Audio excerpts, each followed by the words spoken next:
Hey guys, welcome back to the Atlas Archives, where tonight we're venturing into Lebanon, a country that has mastered the art of being simultaneously ancient and eternally youthful, like a cedar tree with a really good skincare routine. This Mediterranean jewel, squeezed between mountains and sea like nature's own perfectly pressed flower, has witnessed the rise and fall of empires while somehow maintaining its reputation as the region's most persistent overachiever. From the bustling souks of Beirut, where merchants still haggle with the enthusiasm of their Phoenician ancestors, to the snow-dusted peaks of Mount Lebanon, where skiing and swimming on the same day isn't just possible, it's practically mandatory. This is a land where geography decided to show off. Tonight, we'll explore how this compact nation became the birthplace of our alphabet, survived more foreign occupations than a particularly unlucky hotel, and continues to reinvent itself with the determination of someone perpetually redecorating the same apartment. If you find yourself drifting peacefully into sleep while learning how Lebanon survived literally everyone trying to run the place, make sure to subscribe, because there are 194 more countries waiting to tell their stories, and your future well-rested self will appreciate the gentle notifications. So settle in, get comfortable, and let's ease into the captivating chronicle of Lebanon. Chapter 1: Introduction and Geographic Foundation.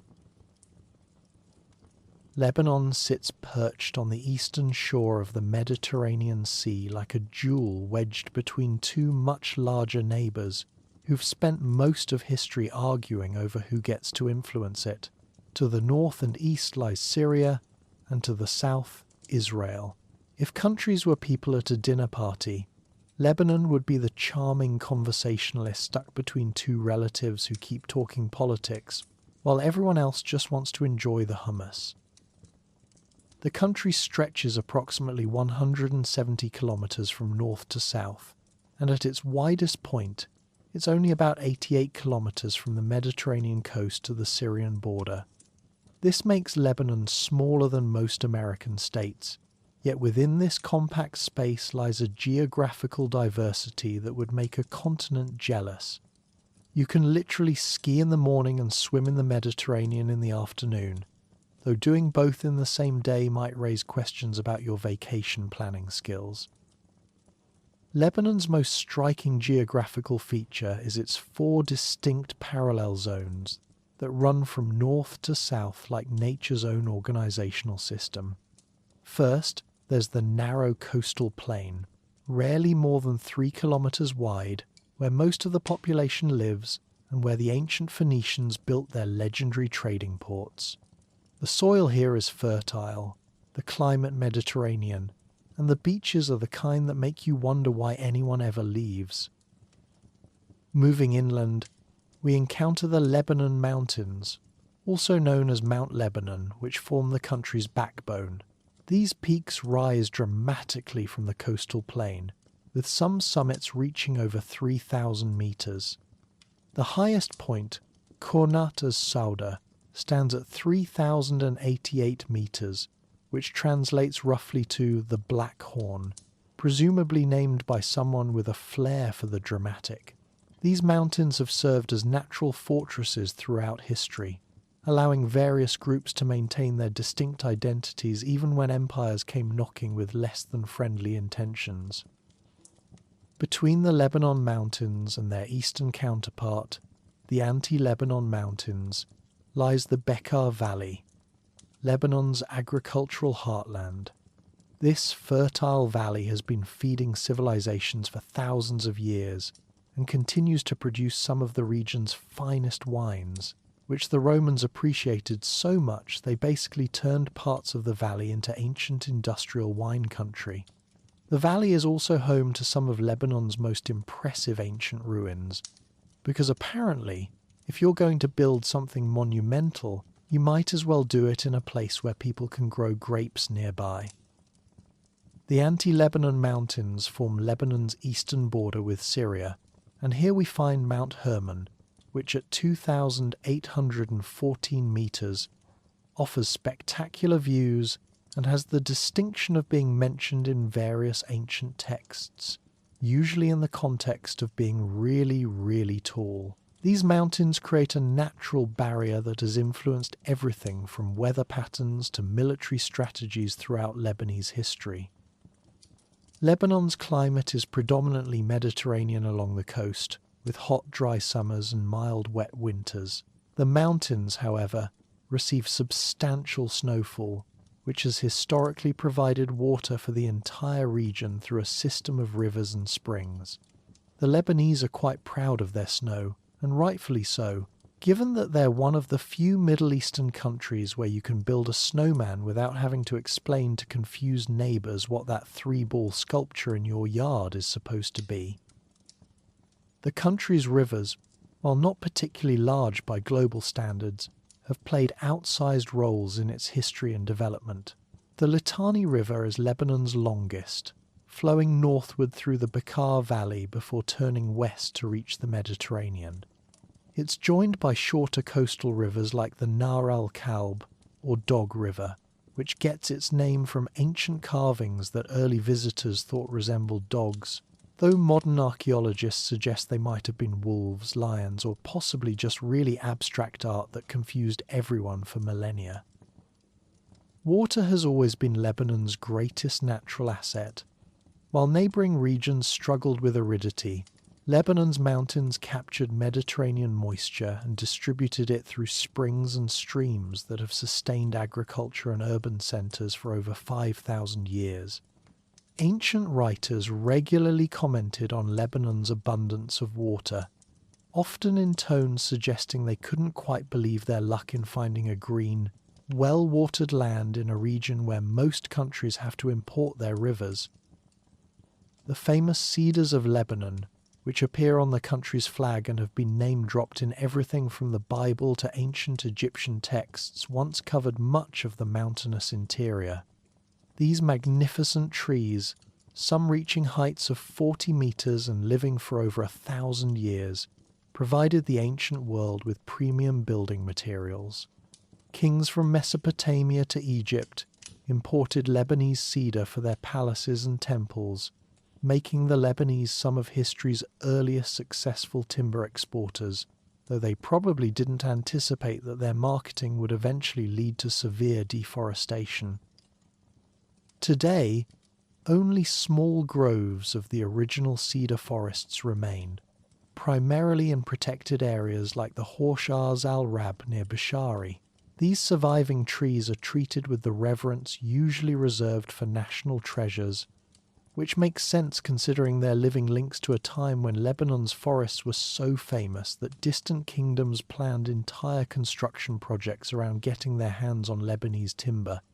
The trees have become symbols of endurance and natural beauty, though they probably would have preferred being symbols of something that didn't involve quite so much chopping. Lebanon's position at the crossroads of three continents has made it a natural meeting point for cultures, religions, and trade routes throughout history.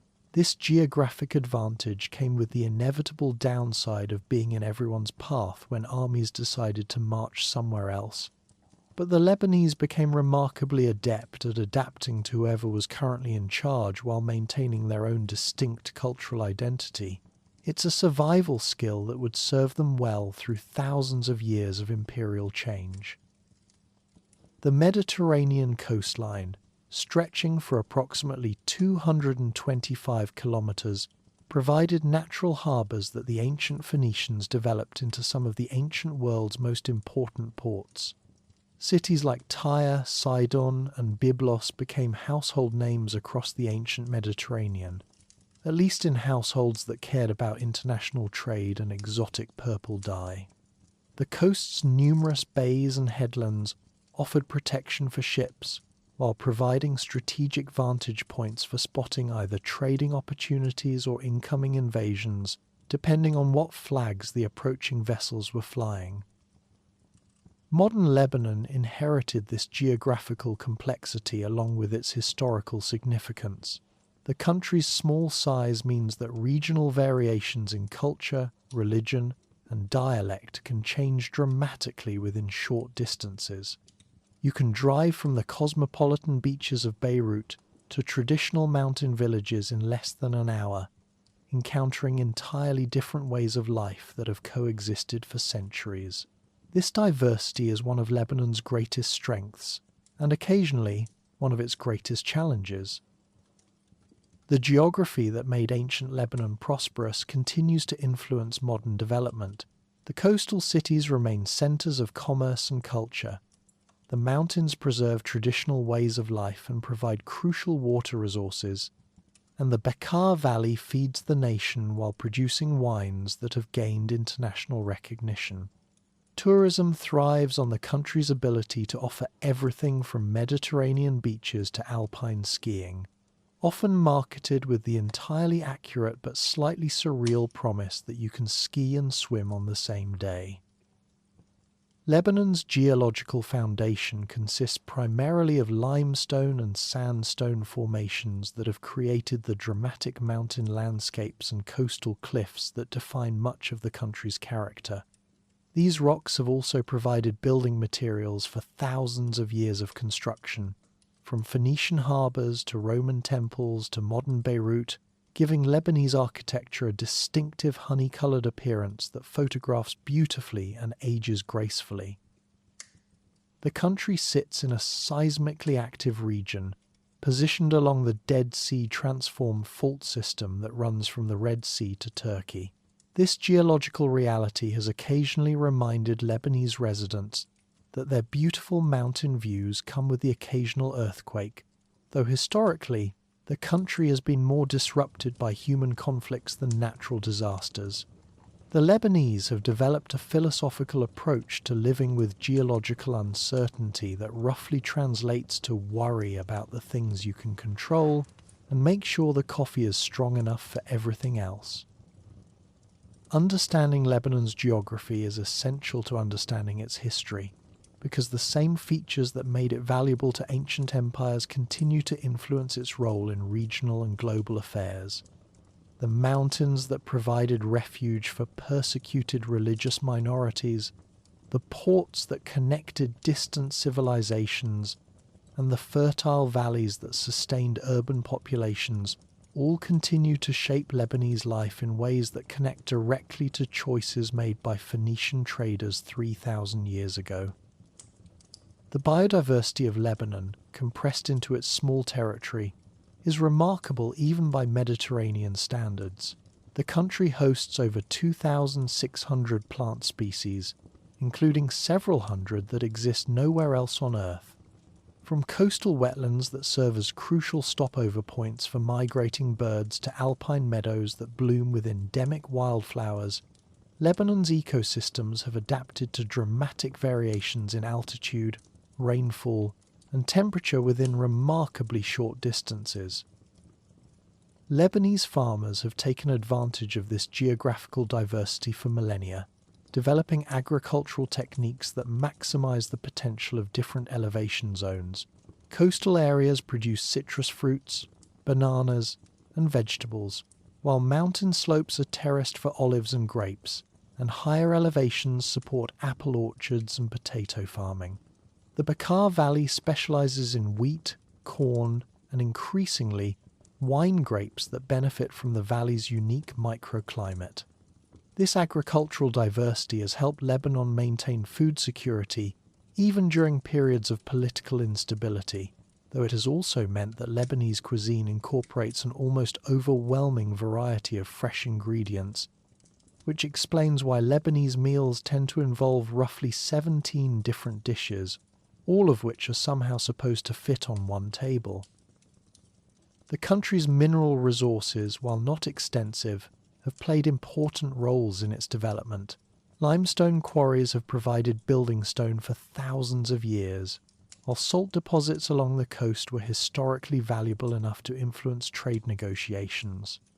Instead, Lebanon's greatest natural resources have always been its strategic location, its water, its fertile soil, and its people's ability to adapt these advantages to changing circumstances. Lebanon's urban geography reflects its historical development and geographical constraints.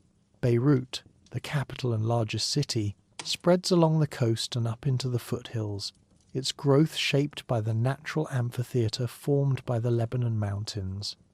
The city's famous corniche follows the Mediterranean shoreline, providing a pedestrian promenade that connects different neighbourhoods while offering spectacular sunset views.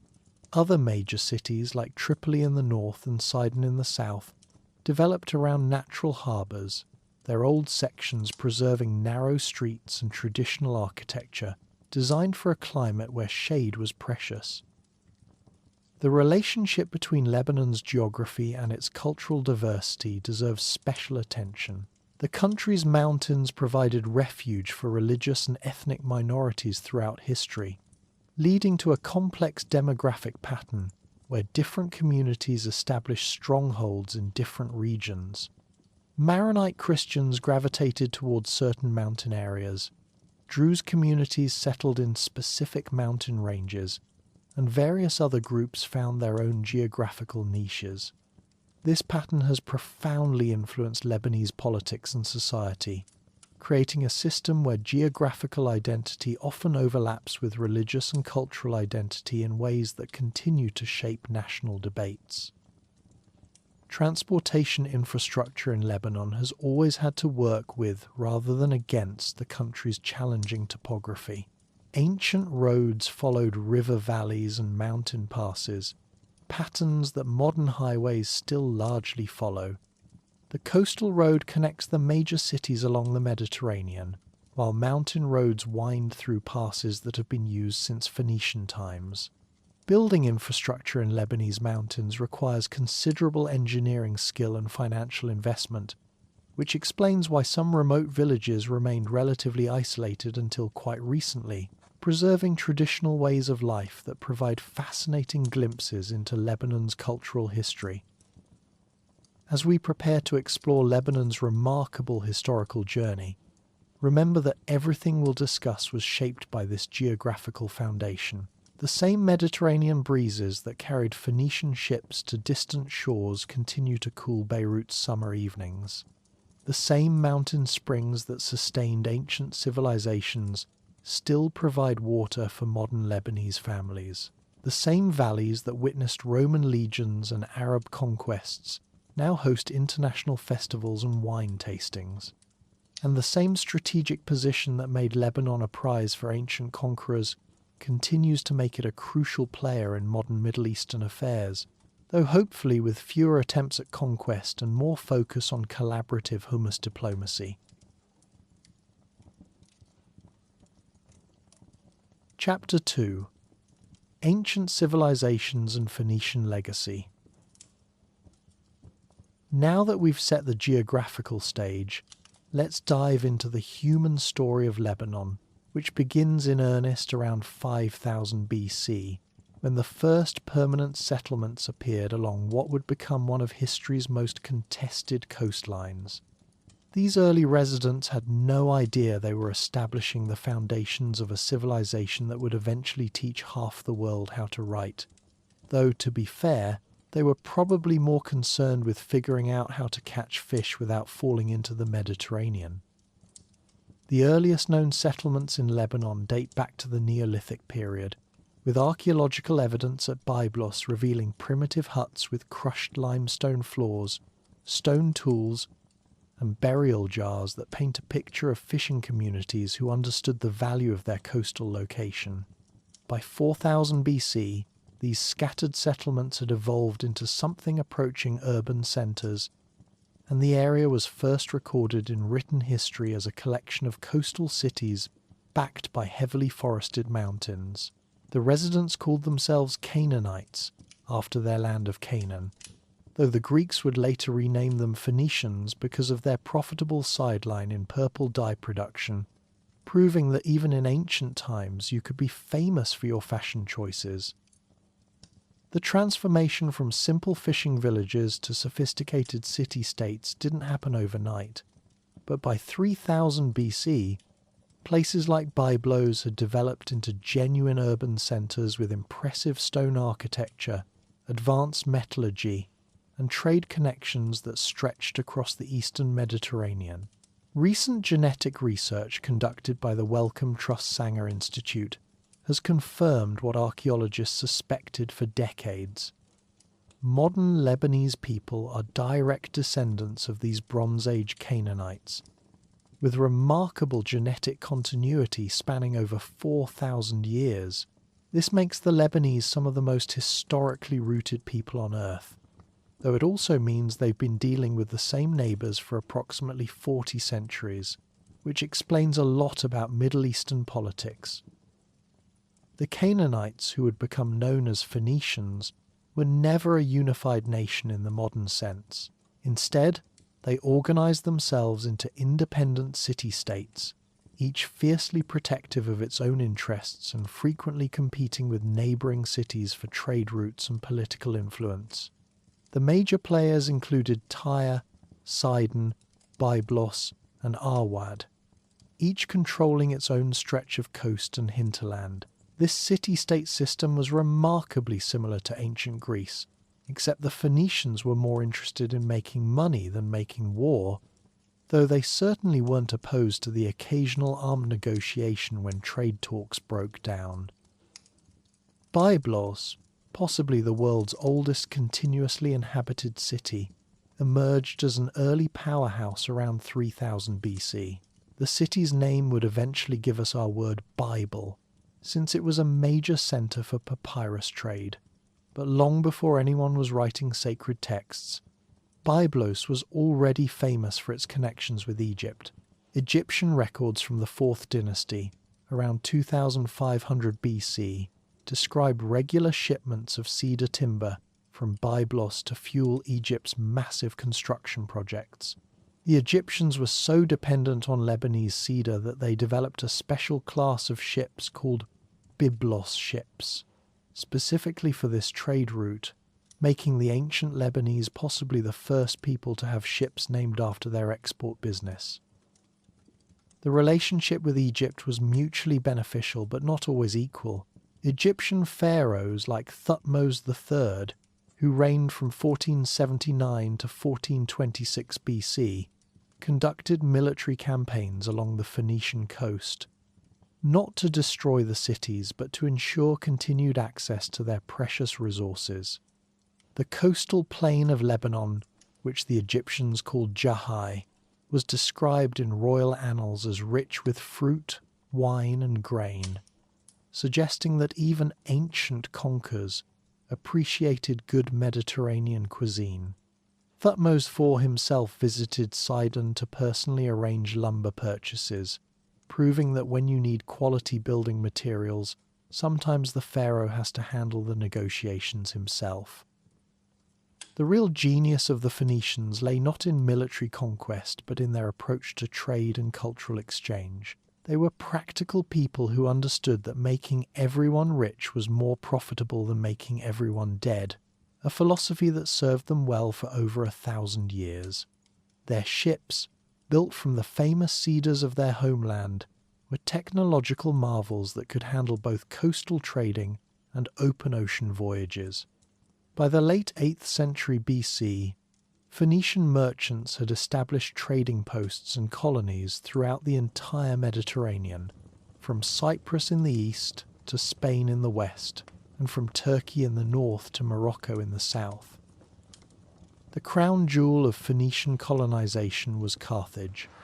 Founded according to tradition in 814 BC by Queen Dido of Tyre, located in present-day Tunisia, Carthage grew from a small trading post into a major power that would eventually challenge Rome itself. But Carthage wasn't just about military might. It was the centre of a commercial network that connected Africa, Europe, and Asia in ways that wouldn't be matched again until the Age of Exploration. Phoenician merchants traded everything from Spanish silver to British tin, from African ivory to Baltic amber, creating the ancient world's first truly global economy, though their customer service reviews are unfortunately lost to history. Perhaps the most important Phoenician innovation was their development of the alphabet, which emerged from earlier Proto-Canaanite writing systems around the 11th century BC. The famous Ahiram epitaph from Byblos, dating to this period, shows the fully developed Phoenician script in action. Unlike the complex hieroglyphic or cuneiform systems used by their neighbours, the Phoenician alphabet used just 22 symbols to represent consonant sounds, making literacy accessible to ordinary merchants and traders rather than restricting it to specialized scribes. This democratization of writing was revolutionary. Suddenly, anyone who could learn 22 symbols could keep business records, write letters, and participate in the literate world. The Phoenicians spread their alphabet through their vast trading network with the enthusiasm of people who had just discovered the perfect business tool. Merchants needed to keep track of complex transactions across multiple languages and cultures, and the alphabet's simplicity made it adaptable to almost any spoken language.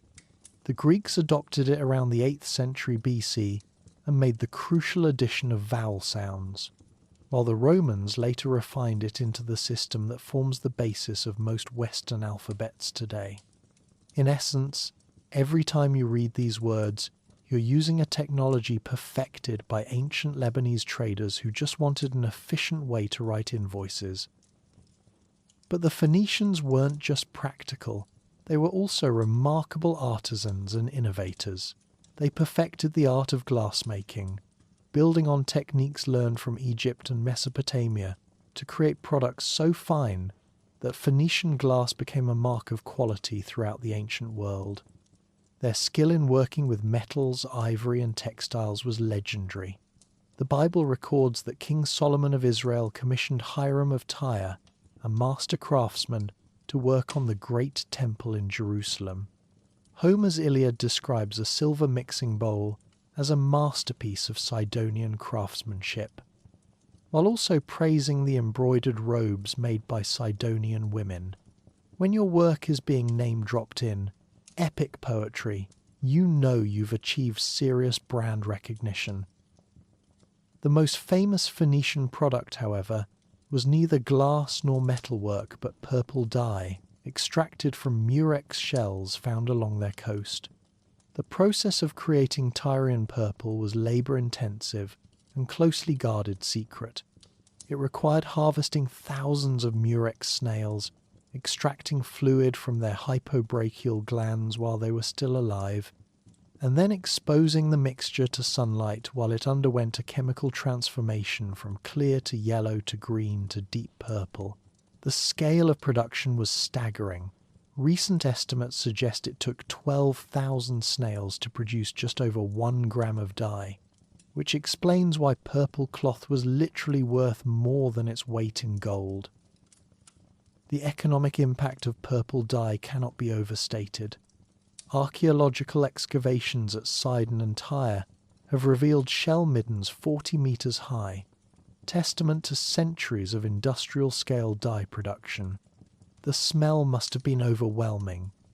Ancient sources regularly complained about the stench of rotting murex, with one Egyptian papyrus lamenting that the hands of the dyer reek like rotting fish. The Talmud specifically granted women the right to divorce husbands who became dyers after marriage, presumably because no amount of marital devotion could compensate for a spouse who perpetually smelled like decomposing shellfish. Yet the profits were so enormous that entire city districts were devoted to purple production, creating what were essentially ancient chemical factories powered by seawater and sunshine. The purple industry also demonstrated Phoenician innovation in branding and market segmentation. They didn't just produce one shade of purple. They created an entire colour palette ranging from deep crimson to brilliant violet, with Tyrian purple representing the premium grade. Different species of murex produced different hues, and master dyers developed techniques for blending shells in specific sequences to achieve desired colours. They even created quality grades, with the finest purple requiring multiple dips and specific timing that only the most skilled artisans could master.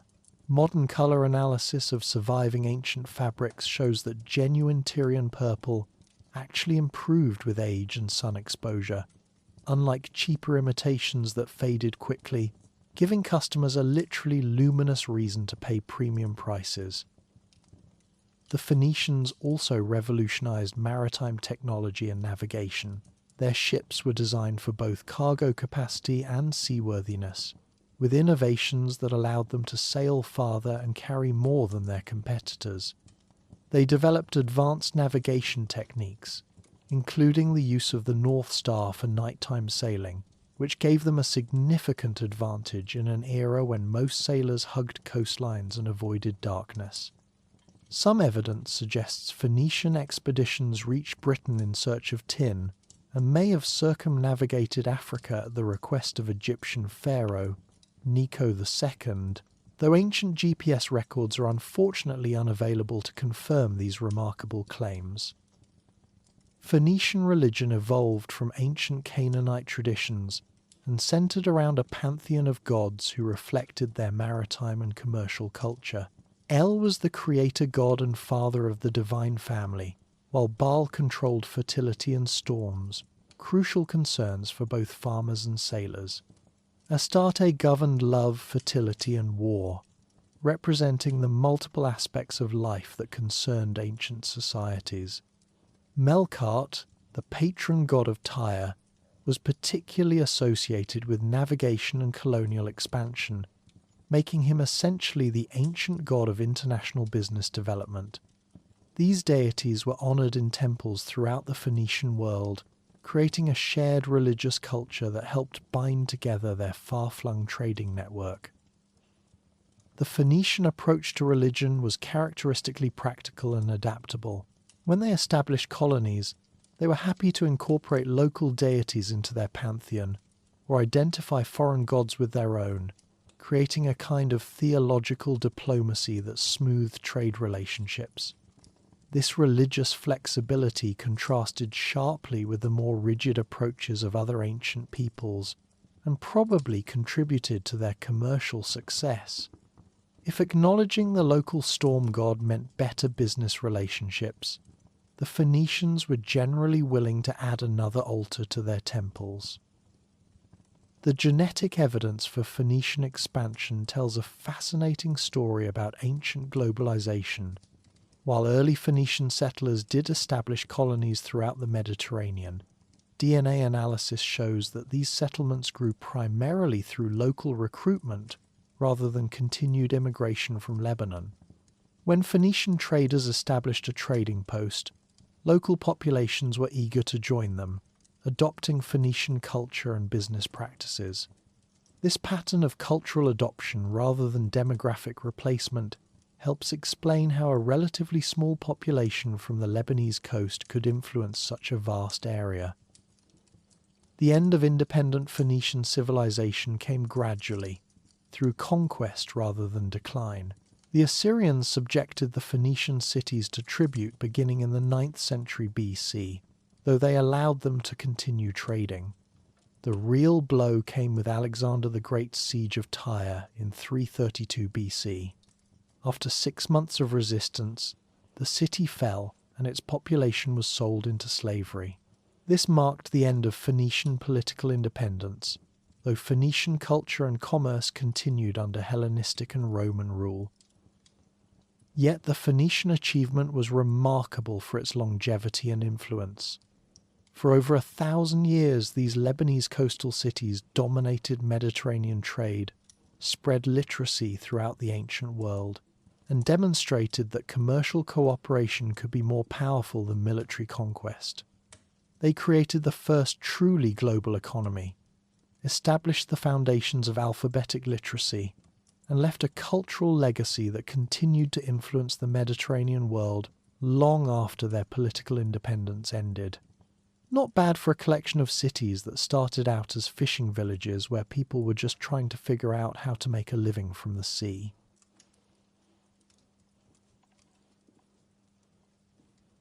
Chapter 3.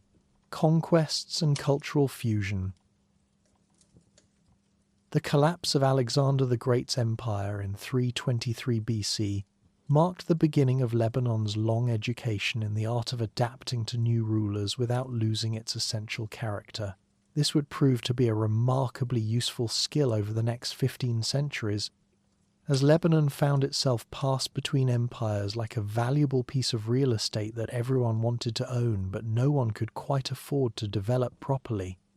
The Lebanese became experts at what we might call survival with style, maintaining their cultural identity while accommodating whoever happened to be running the neighborhood at the time. After Alexander's death, his vast empire was divided among his generals, the Diadochi, who spent the next 40 years fighting each other with the enthusiasm of siblings arguing over inheritance. Lebanon initially fell under the Ptolemies of Egypt, but by 312 BC it had become part of the Seleucid Empire, founded by Seleucus I Nicator. The Seleucids established their capital at Antioch in Syria and ruled over a territory that stretched from modern Turkey to the borders of India, making them one of the largest Hellenistic kingdoms and possibly the first empire to experience serious problems with middle management across multiple time zones. Seleucid rule brought significant Hellenistic influence to Lebanon, as Greek culture and administrative systems were introduced alongside the existing Phoenician traditions. Cities like Tyre and Sidon were influenced by Greek customs, language, and architecture, creating a cultural blend that would characterize Lebanon for centuries to come. The Seleucids were generally tolerant rulers who understood that forcing cultural change on successful trading cities was likely to reduce their tax revenue, a lesson that modern governments might find instructive. Local populations interacted with Greek colonists, creating a cosmopolitan atmosphere where a person could order lunch in 3 languages and complain about the weather in 4.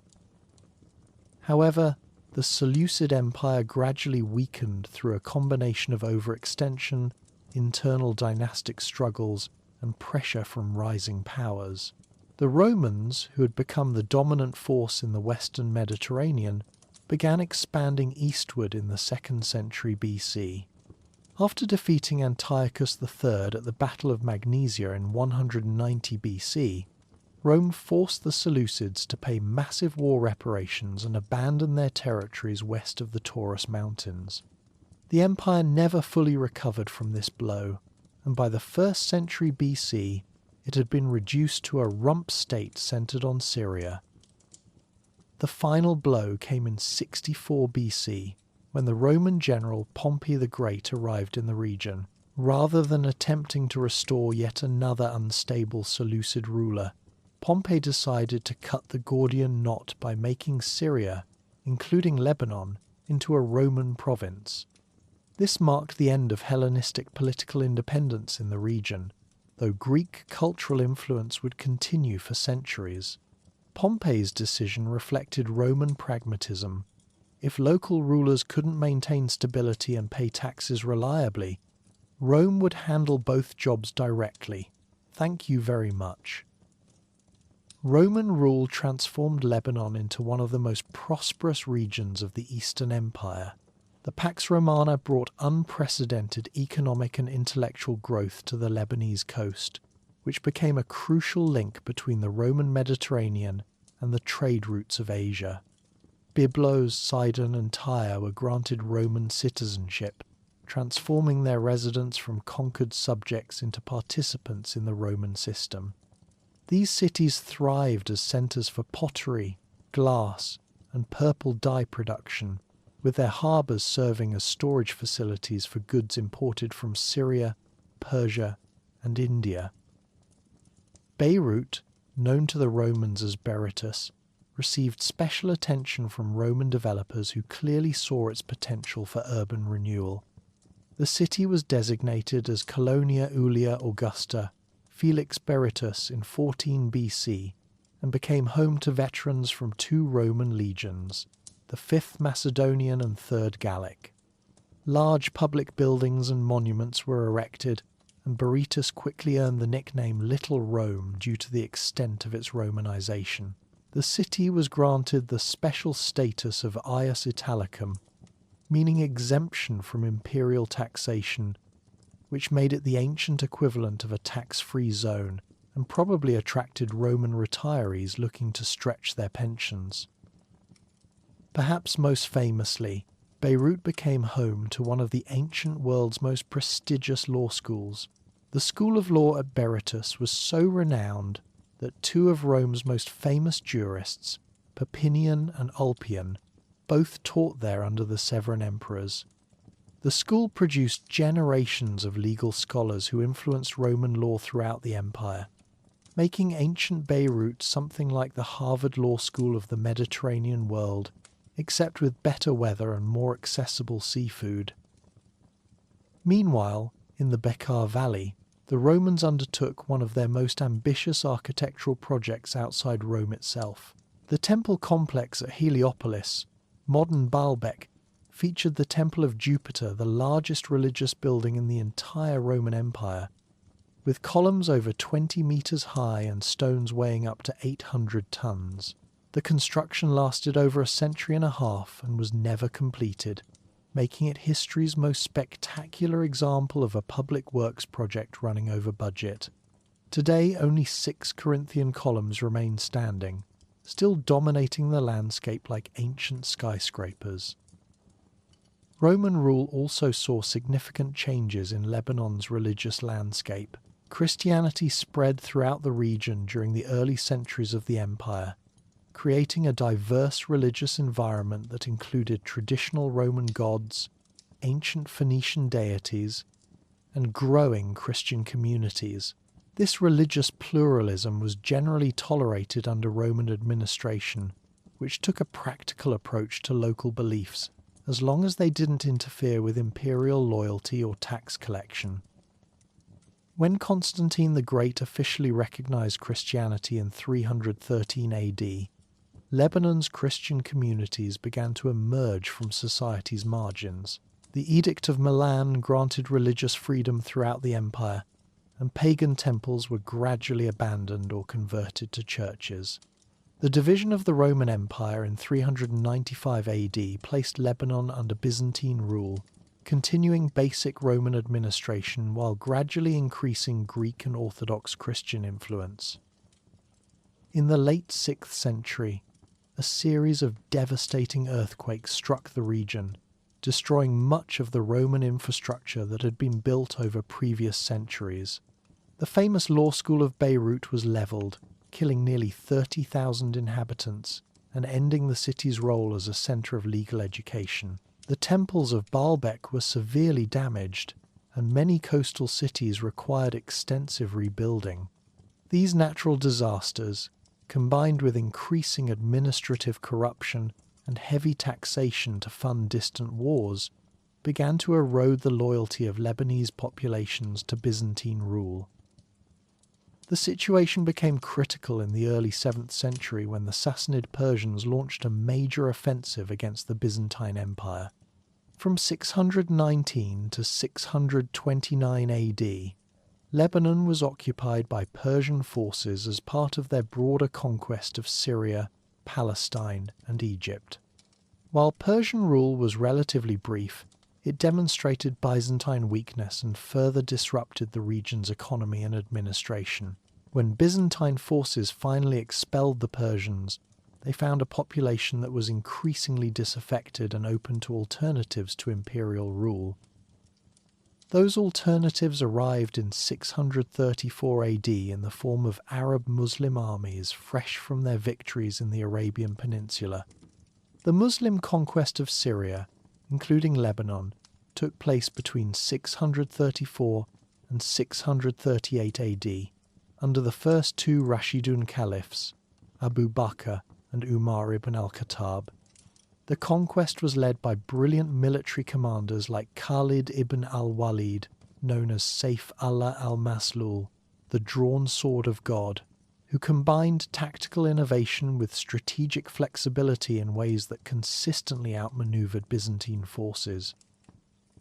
Several factors contributed to the rapid success of the Arab conquest. First, the Byzantine Empire had been severely weakened by decades of warfare with Persia, leaving it financially exhausted and militarily overstretched. Second, the Arab armies included tribal groups related to populations already established in the region, making them appear less foreign than they might have otherwise.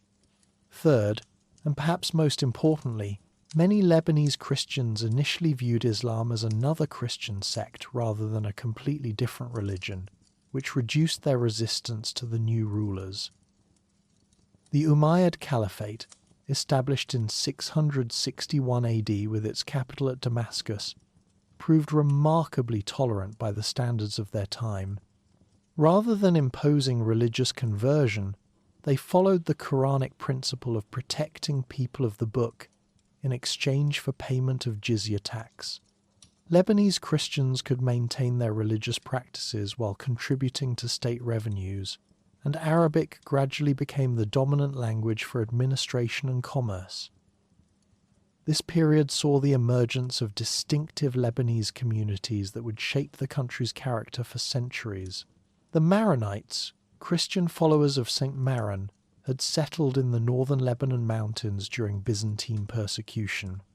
The mysterious Mahdites served alternately as soldiers for Byzantines and scouts for Umayyads, demonstrating practical Lebanese political survival.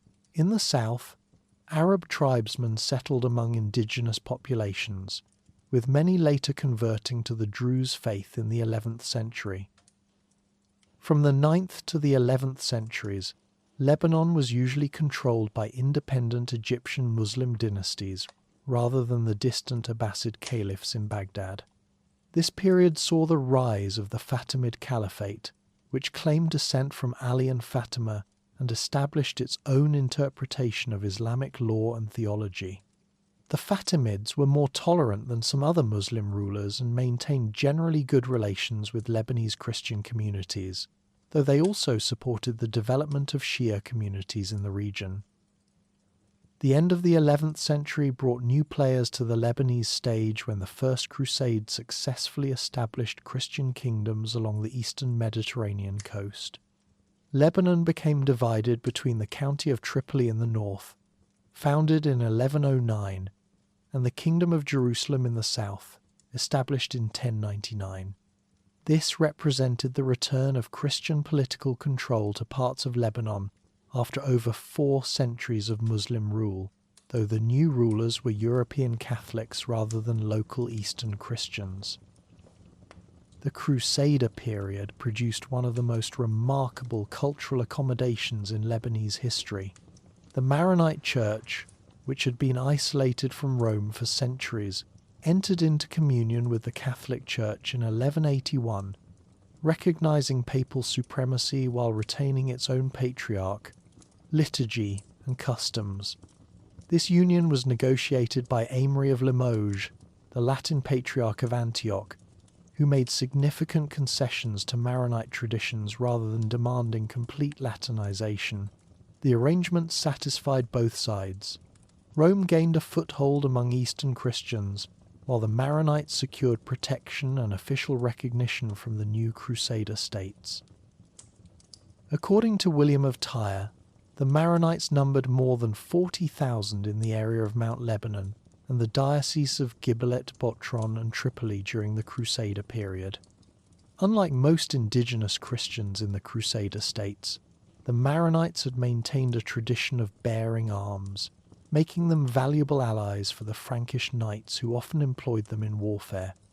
The Crusaders generally treated Eastern Christians favourably, freeing them from the religious taxes previously imposed by Muslim rulers while allowing them to keep their churches and monasteries and practice their faith freely. The Crusader states left lasting marks on Lebanese architecture and development. Impressive fortifications, controlled strategic routes, and defended against Muslim counterattacks. The citadel of Tripoli became one of the region's strongest fortresses, while castles throughout the mountains guarded passes and communication routes. The Crusaders also promoted trade with Italian maritime republics, particularly Genoa and Venice. However, Crusader control was precarious and ultimately temporary. Muslim reconquest began in the 13th century under Egypt's Ayyubid and Mamluk dynasties. The fall of Tripoli to the Mamluks in 1289 marked the end of European Christian rule in Lebanon, bringing the 2-century Crusader experiment to a close. The Mamluk period that followed represented another adaptation in Lebanese survival strategy. The new rulers initially treated the region harshly, sacking Crusader towns and punishing Christians suspected of collaborating with the Europeans. However, the Mamluks soon recognized that destroying Lebanon's commercial infrastructure would reduce their own revenues, so they adopted a more pragmatic approach, rebuilding major ports while maintaining control through strategic fortifications. This pattern of conquest, destruction, reconstruction, and accommodation had become deeply embedded in Lebanese historical experience by the 14th century. Each new set of rulers brought their own administrative systems, cultural influences, and religious policies, yet Lebanese communities consistently found ways to preserve essential elements of their identity while adapting to changing circumstances. The mountains provided physical refuge when necessary, the coast offered economic opportunities under any regime, and the pragmatic Lebanese character learned to navigate between competing powers with diplomatic skill that would serve the region well in future centuries. Chapter 4: Ottoman Era and Modern Formation. The arrival of the Ottoman Turks in 1516 marked the beginning of Lebanon's longest period under a single imperial system, though, as we've seen, the Lebanese had developed considerable expertise in adapting to new rulers by this point. Sultan Selim I conquered the Mamluk territories of Syria and Egypt after defeating them at the Battle of Majdabik, north of Aleppo. The Ottomans would rule Lebanon for over 400 years, making them the most durable of Lebanon's many conquerors, though this longevity probably owed more to Ottoman administrative flexibility than to Lebanese contentment with Turkish governance. Ottoman administration in Lebanon followed the empire's characteristic approach of delegating local authority to reliable intermediaries rather than attempting direct control from Constantinople. The system, known as Iqtar, was similar to European feudalism, with autonomous feudal families exercising authority in exchange for loyalty to the Sultan and regular tax payments. In Lebanon's case, this meant rule through two great families, the Marns, a Druze feudal house, and later the Shihabs, originally Sunni Muslims who would eventually convert to Christianity.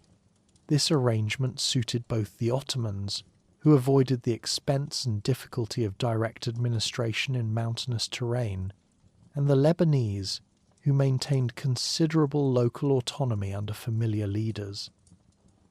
The most remarkable figure of early Ottoman Lebanon was Fakhr al-Din II, who ruled most of the region from 1593 to 1633.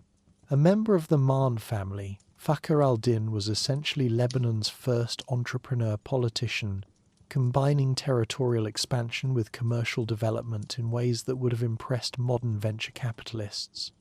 He encouraged trade, promoted agriculture, and established diplomatic relations with European powers, particularly the Medici court in Tuscany. Fakhr al-Din even spent several years in exile in Florence, presumably learning Italian business practices and developing a taste for Renaissance art, though his efforts to apply European administrative techniques to Lebanese mountains had mixed results. Under Fakhr al-Din's rule, Lebanon experienced a brief golden age of prosperity and relative independence. He expanded Marn territory to include most of modern Lebanon and parts of Syria and Palestine, creating an autonomous Lebanese state within the Ottoman Empire. European trading companies established offices in Lebanese ports, and silk production flourished. However, Fakhr al-Din's increasing independence eventually alarmed Ottoman authorities, who executed him in 1635, demonstrating limits to Ottoman tolerance for entrepreneurial feudalism. When the Marne line died out in 1697, Lebanese notables elected members of the Shihab family as their new princes. The Shihabs were originally Sunni Muslims with Druze followers, but their remarkable adaptability to changing circumstances would eventually lead them to convert to Christianity, demonstrating once again the Lebanese talent for religious flexibility in pursuit of political survival. The Shihab dynasty would rule Lebanon until 1842, managing to maintain a delicate balance between Ottoman loyalty, local autonomy, and the competing demands of Lebanon's various religious communities. The most famous Shihab ruler was Bashir II, who reigned from 1788 to 1840 and became known as Bashir the Great. He was a masterful politician who managed to stay in power for over 50 years by playing different factions against each other, while gradually centralizing authority under his own control. Bashir II allied himself with the Maronite Christians and eventually converted to Christianity himself, though he maintained careful relations with other communities.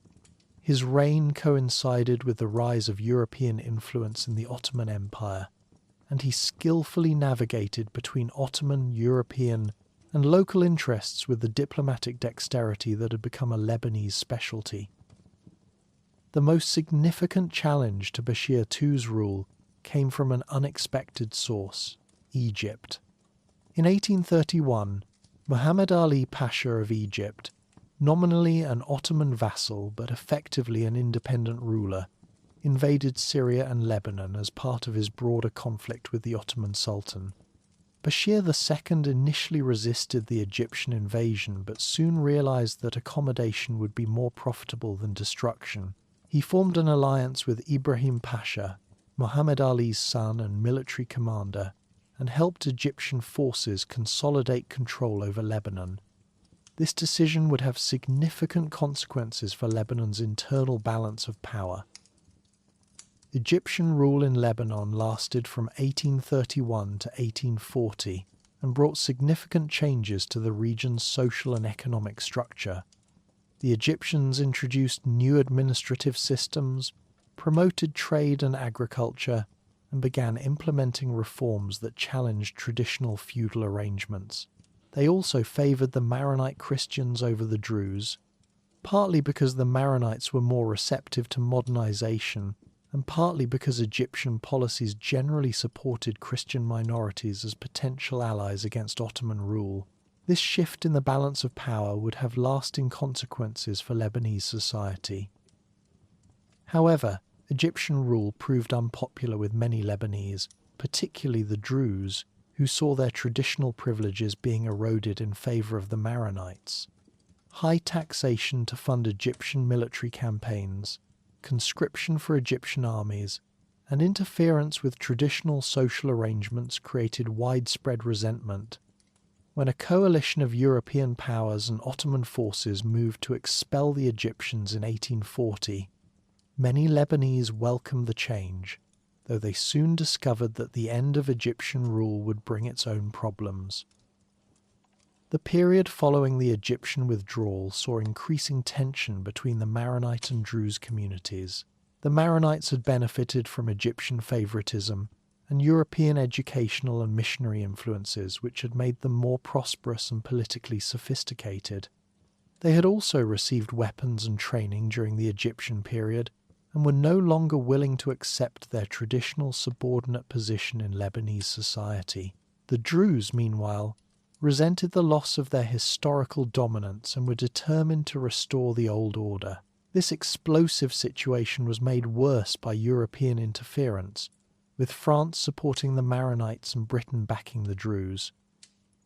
The Ottoman authorities, recognizing that direct rule would be difficult, attempted to solve the problem through partition.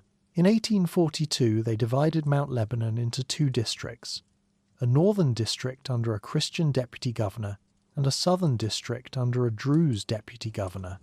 This system, known as the double Kaimakhamate, was intended to separate the two communities and reduce friction, but instead institutionalized their divisions and created new sources of conflict. Each district was supposed to be governed according to the religious composition of its population, but both areas contained mixed communities, making fair administration nearly impossible. The partition system failed spectacularly. Rather than reducing tensions, it created two rival administrative systems that competed for authority over mixed areas. Local disputes between Christians and Druze increasingly escalated into larger conflicts, with each side appealing to their respective deputy governors and external patrons. European powers continued to interfere, using religious differences to advance their own political and economic interests in the region. By the 1850s, it was clear that the double kaymakamate was not working, but Ottoman authorities were reluctant to abandon a system that at least contained the violence within Lebanon's borders. The crisis came to a head in 1860, with a series of confrontations that escalated into full-scale sectarian warfare. The conflict began with local disputes over taxation and land rights, but quickly expanded into a broader struggle for control of Mount Lebanon. The Druze, better organised militarily and backed by Ottoman authorities who preferred them to the French-supported Maronites, won most of the early battles. Maronite communities throughout the south were attacked, their villages burned, and thousands of Christian refugees fled toward Beirut and the northern mountains.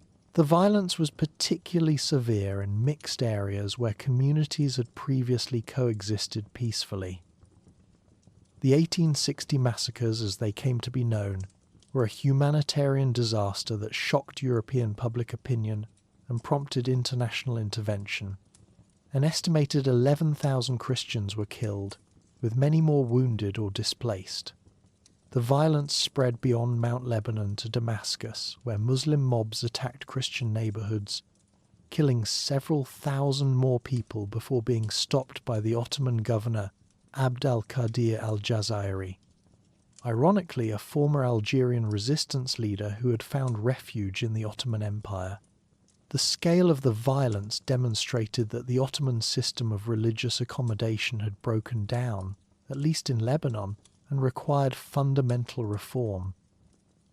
European powers, led by France, demanded immediate action to protect Lebanon's Christian population.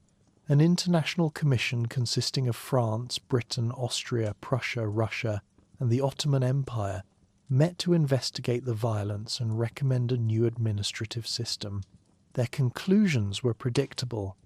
The double kaymakamate had failed, and Mount Lebanon needed unified administration that could maintain order while protecting all religious communities. The solution, implemented in 1861, was the Mount Lebanon Mutasarrifate, a semi-autonomous province within the Ottoman Empire governed by a non-Turkish, non-Lebanese Ottoman Christian administrator appointed by the Sultan with European approval. The Mutasarrif, as the governor was known, would be assisted by an administrative council of 12 members representing the various religious communities. 4 Maronites, 3 Druze, 2 Greek Orthodox, 1 Greek Catholic, 1 Sunni Muslim, and 1 Shia Muslim. This system was designed to prevent any single community from dominating the others while ensuring that all had a voice in local administration. The Mutasarrifate system proved remarkably successful, lasting from 1861 until 1918, and providing Lebanon with its longest period of stable government under Ottoman rule. The new administration disarmed the population, established an effective gendarmerie, and created judicial and administrative systems that treated all communities fairly. Economic development resumed, with silk production reaching new heights and trade expanding throughout the Mediterranean region. Educational opportunities multiplied, with both Christian missions and local communities establishing schools that produced a literate middle class that would play a crucial role in Lebanon's future development. Perhaps most importantly, The Mutasarrifate period saw the emergence of a distinctive Lebanese identity that transcended religious divisions. While sectarian loyalties remained strong, many Lebanese began to think of themselves as citizens of a unique political entity with its own institutions and interests. The success of the Mutasarrifate demonstrated that Lebanese communities could cooperate effectively when they had fair representation and competent administration, providing a model for managing religious diversity that continues to influence Lebanese politics today. The Mutasarrifate's greatest test came with World War I, when the Ottoman Empire joined the Central Powers. Lebanon found itself on the front lines of a global conflict, with Jamal Pasha imposing harsh military rule that ended the Mutasarrifate's autonomy. Young men were conscripted into the Ottoman army, food supplies were requisitioned for military use, and civilians suspected of pro-Allied sympathies were arrested or executed. The war brought devastating famine to Lebanon, caused by Ottoman requisitions, an Allied blockade, and a locust plague that destroyed crops. An estimated 100,000 people died of starvation, roughly 1/4 of Lebanon's population. The scale of disaster was unprecedented and strengthened Lebanese desires for independence, as many blamed Ottoman mismanagement for the humanitarian catastrophe. The end of World War I brought the collapse of the Ottoman Empire and the prospect of Lebanese independence. The Allied powers, following the secret Sykes-Picot Agreement of 1916, divided former Ottoman territories between Britain and France. Lebanon fell within the French sphere, setting the stage for another period of foreign rule under a European power that claimed to be preparing Lebanon for eventual independence. On September 1st, 1920, General Henri Gouraud proclaimed the establishment of Greater Lebanon under French mandate. The new state included not only the traditional Mount Lebanon region, but also the coastal cities of Beirut, Tripoli, Sidon, and Tyre, the Bekaa Valley, and parts of southern Lebanon. This expansion nearly doubled Lebanon's size and significantly changed its religious composition, reducing the Maronite majority to a plurality within a more religiously diverse population. The boundaries of Greater Lebanon remain essentially unchanged today, representing perhaps France's most lasting contribution to Lebanese development. The French Mandate period, lasting from 1920 to 1943, was characterized by significant modernization alongside growing demands for independence. France invested heavily in infrastructure, education, and public services, creating the administrative foundations of the modern Lebanese state. The mandate system was supposed to prepare Lebanon for self-government, and French administrators developed local capacity for independent governance, though they were reluctant to relinquish control when the time came. Lebanon's path to independence was accelerated by World War II, which weakened French control and strengthened Lebanese nationalist movements. The crisis came in 1943, when Lebanese elections produced a nationalist government led by President Bishara al-Khoury and Prime Minister Riyad al-Sulha. When this government moved to eliminate French influence from the Lebanese constitution, French authorities arrested the entire cabinet. The arrest of the Lebanese government provoked massive protests and strikes throughout the country, forcing the French to release the officials and accept Lebanese independence.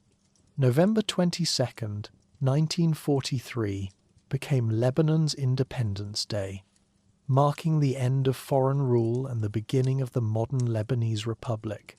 The last French troops withdrew in 1946, and Lebanon joined the United Nations as a founding member, finally achieving the independence that Lebanese had sought for over a century under Ottoman and French rule. Chapter 5: Civil War and Reconstruction. The Lebanese Civil War began on April 13, 1975, when Falangist militiamen attacked a bus carrying Palestinian refugees to the Tel al-Zatar camp on the outskirts of Beirut. This single incident escalated what had been an intermittent cycle of violence into a full-scale conflict that would consume Lebanon for the next 15 years. The war represented the ultimate breakdown of the delicate confessional system that had governed Lebanon since independence, demonstrating that even the most sophisticated power-sharing arrangements can collapse when external pressures exceed internal cohesion. It was also a conflict where everyone would eventually fight everyone else, making it remarkably difficult for historians to keep track of who was allied with whom at any given moment. The roots of the civil war lay in the demographic and political changes that had transformed Lebanon since 1943. The original National Pact had been based on a census that showed Christians as a slight majority, with Maronites being the largest single community. However, higher Muslim birth rates and Palestinian refugee immigration had altered this balance, while the constitutional system remained frozen in its original form. By 1975, Muslims likely constituted a majority of Lebanon's population, but they continued to be underrepresented in parliament and excluded from the presidency. This demographic shift created legitimate demands for political reform that the existing system was unable or unwilling to accommodate. The Palestinian factor was crucial to the outbreak of fighting. Following their expulsion from Jordan in 1970, after the events known as Black September, the Palestine Liberation Organization transferred its headquarters to Beirut and began using Lebanese territory as a base for operations against Israel. By 1975, approximately 400,000 Palestinians lived in Lebanon, constituting about 14% of the total population. The 1969 Cairo Agreement had granted the PLO significant autonomy in running refugee camps and conducting military operations, effectively creating a state within a state that challenged Lebanese sovereignty. Different Lebanese communities viewed the Palestinian presence very differently. Sunni Muslims and Druze generally supported the PLO as fellow Arabs fighting against Israeli occupation, seeing Palestinian military strength as augmenting their own power within Lebanon's sectarian balance. Shia Muslims held more complex views, with some supporting Palestinian resistance, while others resented the economic disruption and Israeli retaliation that PLO operations brought to southern Lebanon, where most Shia lived. Maronite Christians, however, largely opposed the Palestinian armed presence, fearing that it would provoke Israeli attacks on Lebanon while tilting the country's demographic and political balance further against them. The immediate trigger for war came when Palestinian gunmen attempted to assassinate Pierre Gemayel, leader of the Falangist Party, during a church dedication ceremony in the Christian suburb of Ain al-Rumaneh. The attack failed, but later that day Falangist militiamen retaliated by ambushing the Palestinian bus, killing 27 passengers. This incident escalated existing tensions into open warfare between the Phalangists and the Palestinian Armed Struggle Command, quickly drawing in other Lebanese factions and transforming local conflicts into a national catastrophe. The war rapidly divided Lebanon along sectarian lines, with the emergence of two main coalitions. The Lebanese Front, led by the Phalangists, represented primarily Maronite Christian interests and sought to maintain traditional Christian political dominance while expelling Palestinian fighters from Lebanese territory. The Lebanese National Movement, a coalition of leftist parties, pan-Arabists and Muslim groups, supported Palestinian rights and called for fundamental political reforms that would give Muslims greater representation in government. These alliances, however, would prove remarkably fluid, with groups switching sides multiple times as the conflict evolved. The fighting quickly destroyed central authority in Lebanon, with the National Army splintering along sectarian lines and different militias controlling different territories. Beirut became divided by a green line, separating Christian East Beirut from Muslim West Beirut, while other parts of the country fell under the control of various armed groups. The confessional system that had been designed to manage diversity through cooperation had instead generated its opposite, a fragmented landscape where each community sought security through armed force rather than political negotiation. Foreign intervention transformed what might have been a domestic Lebanese conflict into a proxy war involving multiple regional and international powers. Syria initially supported the Lebanese national movement and Palestinians, but when they began winning decisively in 1976, President Hafez al-Assad reversed course and intervened militarily to prevent their complete victory. Assad feared that a radical victory in Lebanon would provoke Israeli intervention that could escalate into a larger regional war, while also threatening Syrian interests in maintaining influence over Lebanese affairs. The Syrian intervention was legitimized by the Arab League through the Arab Deterrent Force, which gave Assad's presence in Lebanon international cover, while allowing him to maintain 40,000 troops in the country. Other Arab states initially contributed forces to the ADF, but they gradually lost interest, leaving Syria in effective control with diplomatic immunity from international criticism. The civil war was officially paused at this point, though violence continued sporadically, and an uneasy calm settled over most of Lebanon except the south, where Palestinian-Israeli confrontations continued to escalate. Israel's role in the conflict grew steadily more direct.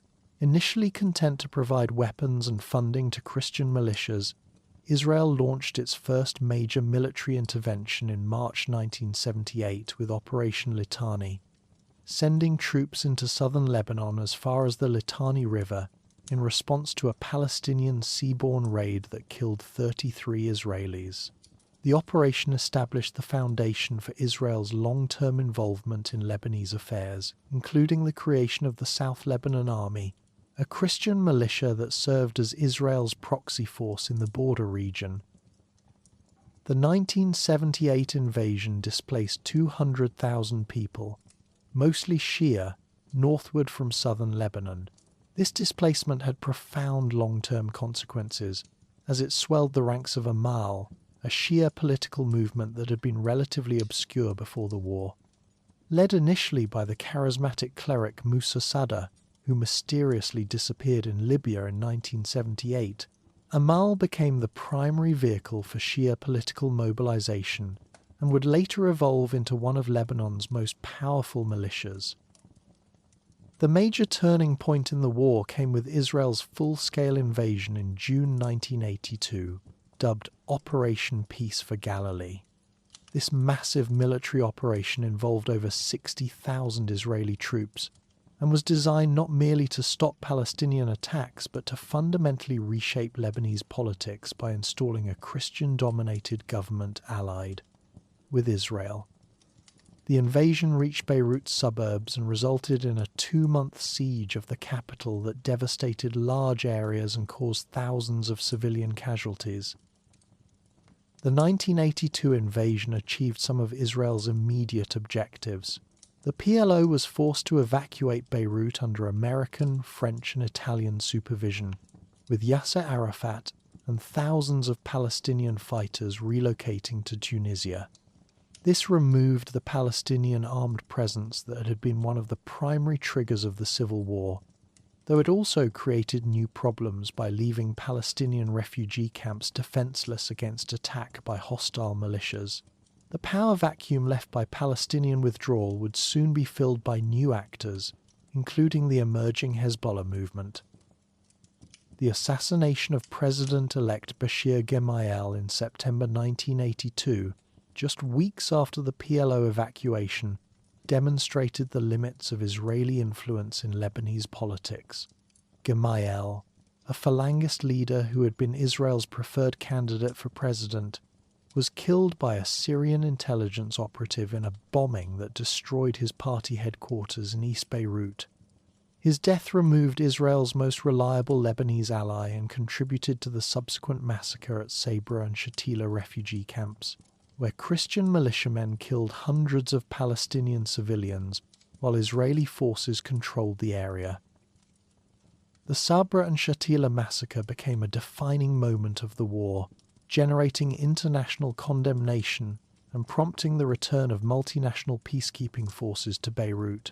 However, these peacekeepers soon found themselves caught in Lebanon's complex web of conflicts. On October 23, 1983, simultaneous truck bombings killed 241 American servicemen and 58 French soldiers in their Beirut barracks. These attacks, later attributed to Hezbollah operatives, effectively ended the multinational presence and demonstrated that foreign military intervention could not solve Lebanon's internal problems. Hezbollah's emergence during the Israeli occupation marked a fundamental shift in Lebanese Shia politics and regional dynamics. Founded with Iranian support and inspired by the 1979 Islamic Revolution, Hezbollah combined armed resistance against Israeli occupation with social services for the Shia community and a religious ideology that differed markedly from the secular nationalism of earlier Lebanese movements. The organization proved highly effective at guerrilla warfare against Israeli forces while building a parallel infrastructure of schools, hospitals, and welfare programs that served neglected Shia areas. The war's later phases were characterized by increasingly complex fragmentation, with conflicts occurring not only between different sectarian communities but also within them. The War of the Camps from 1985 to 1987 saw Syrian-backed Amal militia besieging Palestinian refugee camps, while the War of Brothers pitted secular Amal against religious Hezbollah for control of Shia areas. Similar intra-Christian conflicts divided the Lebanese forces, while various Druze factions fought among themselves in the Chouf Mountains. The war's final phase began in 1988 when President Amin Gemayel's term ended without Parliament being able to elect a successor. Gemayel appointed General Michel Aoun, the Lebanese army commander, as interim prime minister in violation of the National Pact, which reserved that position for Sunni Muslims. This created a constitutional crisis with two rival governments, Aoun's military government in East Beirut and Omar Karami's civilian government in West Beirut, backed by Syria and most Arab countries. Aoun declared a war of liberation against Syrian forces in March 1989, launching artillery attacks on Syrian positions and calling for the evacuation of all foreign forces from Lebanon. However, his offensive quickly stalled when Syria responded with massive retaliation, besieging East Beirut and cutting off supplies. The confrontation demonstrated the limits of Lebanese military power against regional actors and highlighted the need for a negotiated settlement to end the conflict. The Taif Agreement, negotiated in Saudi Arabia in October 1989, provided the framework for ending the civil war. The accord modified Lebanon's confessional system by reducing the president's powers while strengthening the prime minister's role, changed parliamentary representation from a 6-to-5 Christian-Muslim ratio to 50-50, and committed Syria to withdrawal from Lebanese territory within 2 years. Most importantly, it enshrined the principle of no victor, no vanquished, meaning that none of the warring parties would be held accountable for their actions during the conflict. The agreement was ratified by 62 surviving members of Lebanon's pre-war parliament, meeting under Saudi and Syrian protection. However, Aoun rejected the accord and continued fighting until October 1990, when Syrian attacks forced him to take refuge in the French embassy. His defeat marked the effective end of the civil war, though it confirmed Syrian hegemony over Lebanon for the next 15 years. The war's human and material costs were staggering. An estimated 120,000 people died, with 17,000 more missing. Nearly 1 million Lebanese were displaced either internally or abroad. Entire neighborhoods were destroyed, infrastructure was devastated, and the economy collapsed. The psychological trauma affected an entire generation and continues to influence Lebanese society today. Post-war reconstruction began under Rafik Hariri, a Saudi-Lebanese billionaire who became prime minister in 1992. Hariri's Horizon 2000 focused on massive infrastructure projects and rebuilding downtown Beirut through Solidaire, a private real estate company. The reconstruction was financed largely through government borrowing, creating a debt burden that would plague Lebanon for decades. While rebuilding transformed Beirut's downtown into a gleaming commercial district, critics argued it benefited primarily the wealthy while neglecting broader social needs. The Reconstruction period saw Lebanon's transformation into a regional financial center, with Beirut serving as the Switzerland of the Middle East. However, this prosperity was built on unstable foundations. Massive public debt, continued Syrian political control, persistent armed militias, and failure to address the civil war's root causes. The 1991 amnesty law meant no one was prosecuted for war crimes, preventing any truth and reconciliation process that might have helped heal the country's divisions. Hariri's assassination in February 2005 marked the end of the post-war era and triggered the Cedar Revolution protests. The demonstrations forced Syrian withdrawal after 29 years of military presence, but revealed that the fundamental problems causing the civil war remained unresolved. Lebanon entered a new period of instability with renewed conflict, political assassinations, and gradual breakdown of Taif Agreement institutions. The civil war and its aftermath demonstrated both the resilience and fragility of Lebanese society. Lebanon proved capable of rebuilding from devastation and maintaining its pluralistic character despite 15 years of sectarian warfare. However, the failure to address the war's root causes or hold anyone accountable left Lebanon vulnerable to renewed conflict. The country's experience showed that power-sharing systems can provide stability in diverse societies, but only when they adapt to changing circumstances and maintain legitimacy among all communities they represent.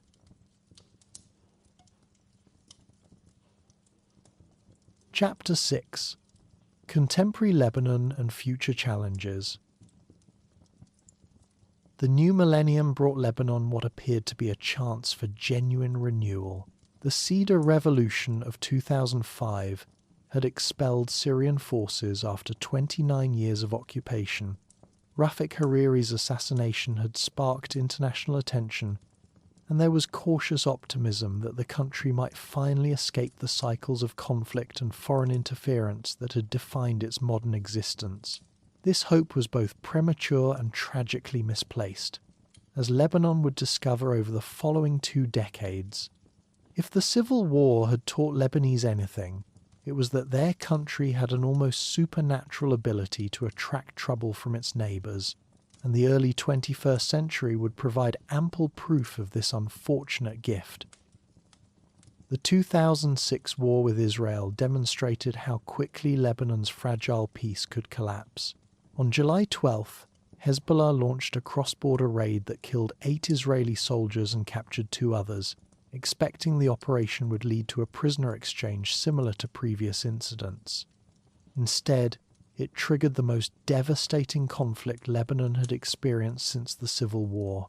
The Israeli response was swift and overwhelming, with massive airstrikes targeting not only Hezbollah positions but also civilian infrastructure throughout the country, including Beirut's international airport, major highways, and power plants. The 34-day war killed over 1,100 Lebanese, displaced nearly 1 million people, and caused approximately $3 billion in damage to infrastructure. The conflict revealed the extent to which Hezbollah had evolved since its founding in 1982, demonstrating sophisticated military capabilities that allowed it to fight the Israeli Defense Forces to what many considered a stalemate. While Israel succeeded in significant tactical objectives and degraded Hezbollah's capabilities, the organization's survival and continued rocket fire into northern Israel allowed Hezbollah to claim victory throughout much of the Arab world.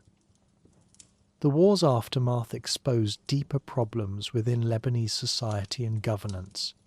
United Nations Resolution 1701 ended the fighting but failed to address its underlying causes, leaving Hezbollah armed while deploying Lebanese troops and international peacekeepers to southern Lebanon. The resolution's implementation proved partial at best, with Hezbollah maintaining its weapons and gradually rebuilding its military infrastructure. The conflict had also demonstrated the Lebanese government's impotence in the face of decisions made by armed non-state actors that could drag the entire country into war without consultation or consent. Political tensions escalated dramatically after the war, culminating in Hezbollah's seizure of West Beirut in May 2008.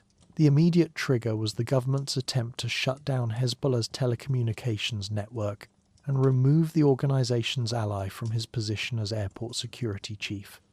Hezbollah's response was swift and decisive, with armed fighters taking control of large areas of the capital and demonstrating that the organization would use force against fellow Lebanese if its interests were threatened. The crisis was resolved through Qatari mediation and the Doha Agreement, which effectively gave Hezbollah veto power over government decisions. The 2008 crisis marked a turning point in Lebanese politics, confirming Hezbollah's position as the country's dominant military force while revealing the weakness of state institutions. The sight of Hezbollah fighters in the streets of Beirut shocked many Lebanese who had believed that the organization would never turn its weapons on fellow citizens. The crisis also demonstrated how regional conflicts, particularly the Syrian civil war that began in 2011, would increasingly shape Lebanese internal politics as various factions aligned with different external patrons. Hezbollah's involvement in the Syrian conflict further complicated Lebanon's position. Despite an official policy of dissociation adopted in 2012, Lebanon became deeply entangled in its neighbour's war through Hezbollah's military support for Bashar al-Assad's regime. The organization's Syrian deployment was extensive, involving thousands of fighters and significant casualties, while also bringing the conflict directly to Lebanese territory through frequent clashes along the border and occasional spillover attacks by Syrian opposition groups. The Syrian war's impact on Lebanon extended far beyond military involvement. The country absorbed over 1.5 million Syrian refugees, representing the highest per capita refugee burden in the world, and straining Lebanon's limited resources and infrastructure. The refugee crisis exacerbated existing economic problems while creating new social tensions, particularly in areas where Syrian refugees outnumbered Lebanese residents. Meanwhile, the collapse of trade routes through Syria disrupted Lebanon's economy, while the conflict created new security challenges along the eastern border. By the late 2010s, the cumulative effects of regional instability, political dysfunction, and economic mismanagement had created conditions for a perfect storm. The financial model that had sustained Lebanon since the civil war was showing serious signs of strain, with government debt reaching 155% of gross domestic product by 2019. The banking sector, long considered the pillar of Lebanon's economy, was revealing dangerous vulnerabilities as capital flight accelerated and the central bank's financial engineering schemes began to unravel. The crisis exploded into public view on October 17, 2019, when the government announced new taxes, including a levy on WhatsApp calls and other internet-based communication services. The tax proposal proved to be the proverbial final straw for a population already struggling with deteriorating living conditions, daily power cuts, water shortages, and a garbage crisis that had left refuse piling up in the streets. Within hours of the announcement, spontaneous protests erupted across the country, quickly evolving into the largest demonstrations Lebanon had seen since 2005. The October Revolution, as it came to be known, was remarkable for transcending the sectarian divisions that had traditionally defined Lebanese politics. Protesters from all religious communities joined together in demanding the complete overhaul of the political system, chanting, "All of them means all of them," in reference to the entire political class. The demonstrations were notable for their youth, creativity, and initially peaceful character, with protesters organising clean-up campaigns, cultural events, and alternative governance structures in occupied public spaces. The movement's demands went beyond immediate economic grievances to challenge fundamental governance structures. Protesters called for abolishing confessionalism, implementing secular governance, accountability for corruption, and establishing competent administration. They rejected traditional political parties and sectarian narratives, emphasizing Lebanese national identity and shared citizenship. For a brief moment, it seemed Lebanon might escape the sectarian logic that had defined its politics since independence. The political establishment's response followed predictable patterns of co-optation, delay, and ultimately repression. Prime Minister Saad Hariri initially tried to satisfy protesters with a reform package, but when this failed to quell demonstrations, he resigned in late October. The formation of a new government under Hassan Diab took months of negotiations, during which the protests continued but gradually lost momentum. The new administration, ostensibly composed of technocrats, was widely seen as a puppet of Hezbollah and its allies, failing to restore public confidence or implement meaningful reforms. As 2020 began, Lebanon faced a compounding series of crises that would test the country's resilience to its limits. The COVID-19 pandemic arrived in February, forcing lockdowns that decimated an already struggling economy and prevented the large gatherings that had sustained the protest movement. The banking sector effectively collapsed, with banks imposing arbitrary restrictions on withdrawals and transfers, while the Lebanese pound lost over 90% of its value against the dollar. Basic services deteriorated further, with electricity available for only a few hours per day and water shortages affecting large parts of the country. The catastrophic explosion at Beirut's port on August 4, 2020, became a devastating symbol of state failure and elite negligence. The detonation of 2,750 tons of improperly stored ammonium nitrate killed over 200 people, wounded thousands more, and displaced approximately 300,000 residents. The explosion destroyed large sections of central Beirut and caused an estimated $3 to $5 billion in direct damage, with indirect costs potentially reaching $15 billion. The port explosion exposed the depth of official corruption and incompetence that had characterized Lebanese governance for decades.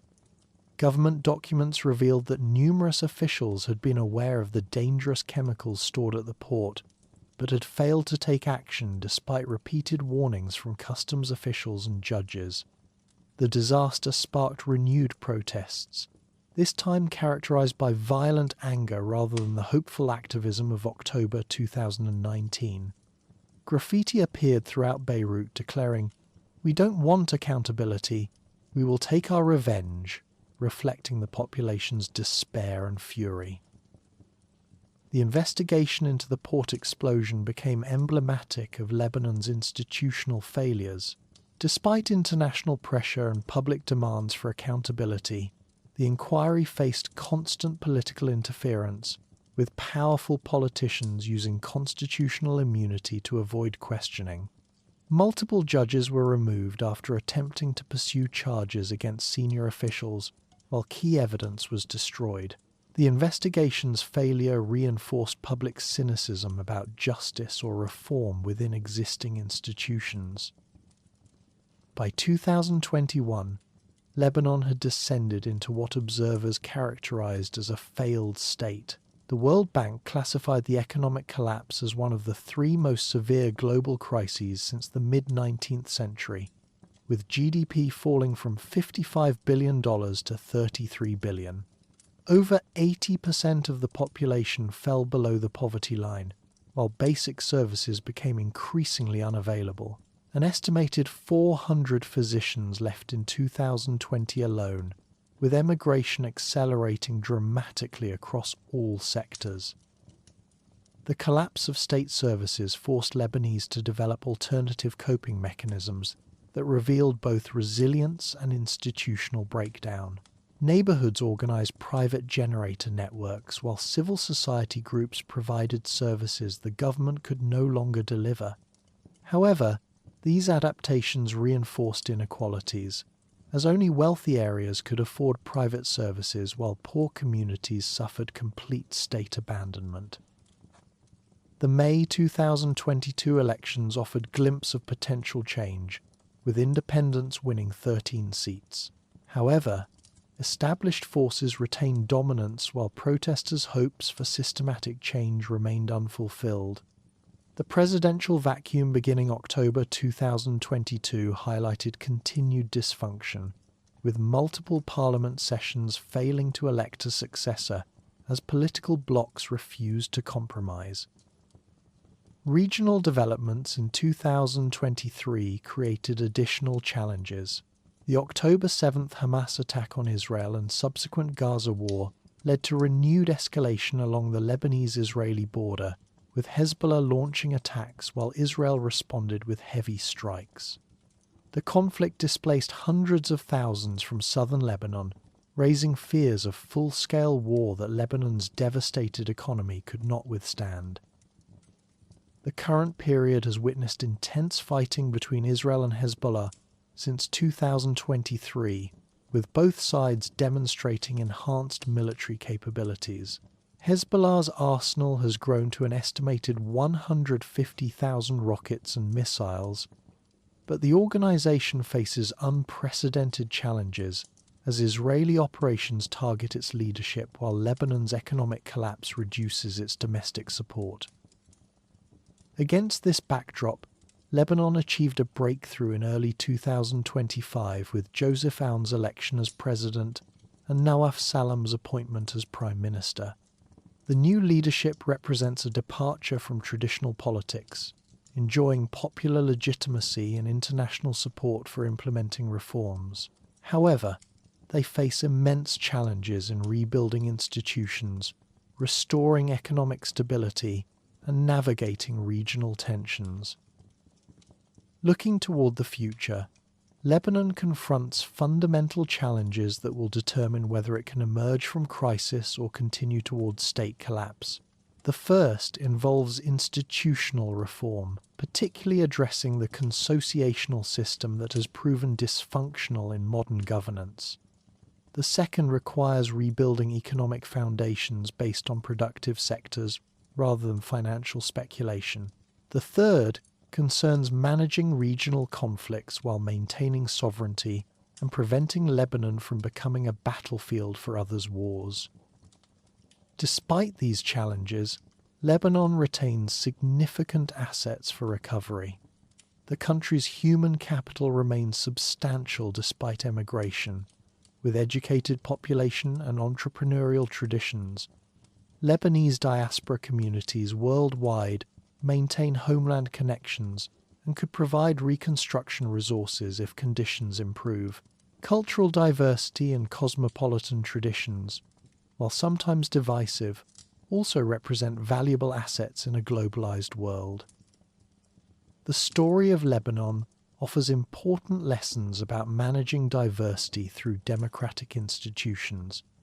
The Lebanese experience demonstrates both possibilities and limitations of consociational democracy, showing how power sharing can provide stability while creating opportunities for elite manipulation and paralysis. Lebanon's struggles highlight the importance of adaptive governance structures that evolve with circumstances rather than serving elite interests over popular welfare. Perhaps most importantly, Lebanon's recent history illustrates societal resilience under extreme duress. Despite decades of war, occupation, economic collapse, and institutional failure, Lebanese society has continued functioning through informal networks and civil society organizations. The October Revolution demonstrated the vitality of Lebanese civic culture and the population's desire for genuine democracy and accountable governance. Whether these aspirations can translate into sustainable political change remains the defining question for Lebanon's future. As Lebanon moves forward, it faces the perpetual challenge defining its modern history, balancing internal diversity with external pressures while maintaining independence and democratic governance. The country's ability to navigate these challenges depends on its own choices, regional stability, and international support for genuine reform. Lebanon's future remains unwritten, but its past demonstrates that even the most unlikely survival stories are possible when a society retains the will to adapt, survive, and ultimately thrive against seemingly impossible odds.